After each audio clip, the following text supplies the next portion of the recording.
नमस्कार दोस्तों, आपका स्वागत है अपनी हिंदी क्लास में। आज मैं कक्षा 7 की हिंदी की पाठ्य पुस्तक वसंत भाग 2 में आने वाले पाठ आश्रम का अनुमानित व्यय के बारे में बताऊंगा, जिसके लेखक मोहनदास करमचंद गांधी हैं।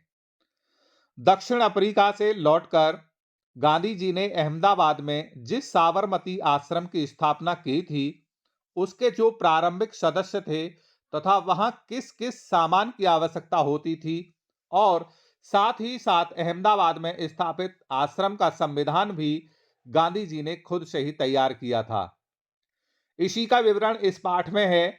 गांधी जी अपने आश्रम का निर्माण करने से पहले उसका ब्यौरा तैयार करते हुए लिखते हैं कि उनके अनुसार शुरुआत में संस्था यानी आश्रम में 40 लोग होंगे, परंतु गांधी जी कुछ समय में इस संख्या के 50 हो जाने का अनुमान लगाते हैं।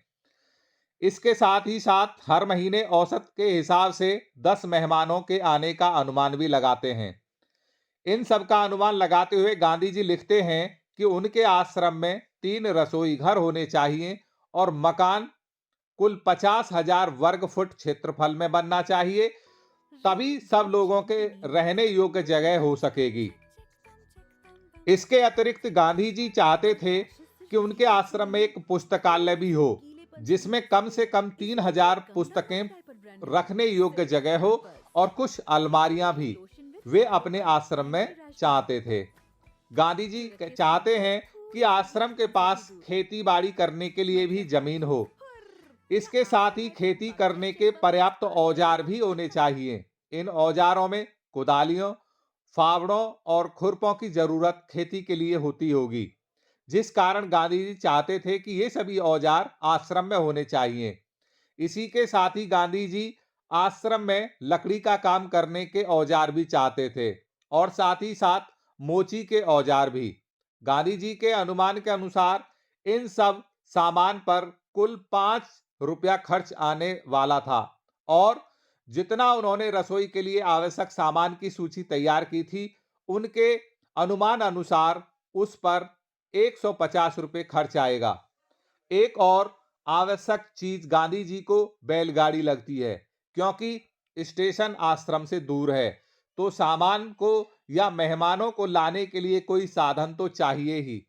इसी कारण आश्रम के पास अपनी एक बैलगाड़ी भी होनी चाहिए। गांधी जी अपने अनुमान के जरिए आश्रम में खाने का खर्च प्रति व्यक्ति 10 रुपये मासिक लगाते हैं। गांधी जी को यह एक समस्या भी लगती है कि इतना खर्च वे शायद ही पहले वर्ष में निकाल सकेंगे, क्योंकि वर्ष में औसत के अनुसार 50 लोगों का खर्च 6,000 रुपये आएगा। उन्हें कहीं से यह मालूम हुआ कि कुछ खास या अधिकारी लोगों की इच्छा है कि जो भी गांधी जी अहमदाबाद में आश्रम निर्माण करके लोगों पर प्रयोग कर रहे हैं, वह कम से कम 1 वर्ष तक किया जाए। अगर वे ऐसा चाहते तो जो भी खर्च अभी तक तैयार किया गया है, उस सभी खर्च को उठाने की जिम्मेदारी अहमदाबाद को अपने ऊपर लेनी चाहिए। अब गांधी जी और एक सुझाव रखते हुए लिखते हैं कि अगर अहमदाबाद की जनता या सरकार पूरे आश्रम के 1 वर्ष के खर्च का बोझ उठाने के लिए तैयार नहीं है या असमर्थ है, तो उनका बोझ कम करने के लिए जो भी खर्चा अब तक तैयार किया गया है, उसमें से खाने के खर्च का इंतजाम वे कर सकते हैं।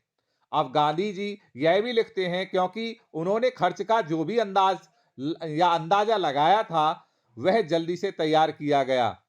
इसलिए यह हो सकता है कि कुछ जरूरी चीजें उनसे छूट गई हो। इसके अलावा गांधी जी यह भी लिखते हैं कि उन्हें केवल खाने के खर्च का अनुमान है, इसके सिवा उन्हें अहमदाबाद की स्थानीय स्थितियों की जानकारी नहीं है। इस कारण उनका अंदाजा कहीं कहीं गलत भी हो सकता है। गांधी जी अपने आश्रम का निर्माण करने से पहले उसका ब्यौरा तैयार करते हुए लिखते हैं कि अगर अहमदाबाद की जनता या सरकार पूरे आश्रम के 1 वर्ष के खर्च का बोझ उठाने के लिए तैयार है, तो कुछ सामानों के खर्च का ब्यौरा गांधी जी लिखते हैं और इसके अलावा गांधी जी कुछ घरेलू सामानों का ब्यौरा भी तैयार करते हैं। गांधी जी को इन सामानों के अलावा कुछ और सामानों और औजारों की जरूरत महसूस होती है, जिनमें वे चाहते हैं कि लोहे का काम करने के लिए और राजमिस्त्री के औजारों की भी जरूरत आश्रम को होगी। इसके अलावा दूसरे बहुत से औजार भी गांधी जी आश्रम में चाहते हैं, किंतु गांधी जी लिखते हैं कि जो भी हिसाब उन्होंने बनाया है उसमें उन्होंने इन औजारों का खर्च और शिक्षण संबंधी सामान का खर्च शामिल नहीं किया है। गांधी जी यह भी लिखते हैं कि शिक्षण के सामान में 5-6 देशी हथकरघों की आवश्यकता होगी।